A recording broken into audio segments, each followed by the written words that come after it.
বারবার তারা এগিয়ে যায়, বারবার তারা বলে 3 গুণ নাকি আয় বৃদ্ধি হয়েছে, কিন্তু ভারত সরকারের দিয়ে একটা তথ্য বলছি, মাত্র মাস গেলে 7,000 টাকা পশ্চিমবাংলার কৃষক ইনকাম করে।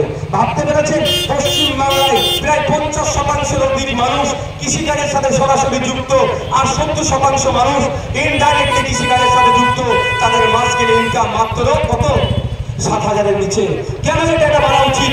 এই বলে বারবার আমি বিধানসভার মধ্যে প্রশ্ন করেছি। ওই প্রশ্ন শুধু রাজ্যের বিধানসভায় সীমাবদ্ধ রাখতে চাইছি না, ওই প্রশ্ন দেশের আইনসভার মধ্যে আমি আনতে চাইছি। সেই জন্য আমরা আমাদের পক্ষ থেকে তাপস ব্যানার্জিকে পার্লামেন্টে পাঠিয়ে কৃষকদের হয়ে বলিষ্ঠ কণ্ঠ বলার জন্য, এই নবনির্বাচিত সেটাকে প্রত্যাহারের জন্য একা হলেও বলিষ্ঠ কণ্ঠে যাতে বলতে পারে, তার জন্য আপনাদের কাছে আমরা চাইছি তাপস ব্যানার্জির হাতকে শক্ত করুন। আগামী জুন মাসের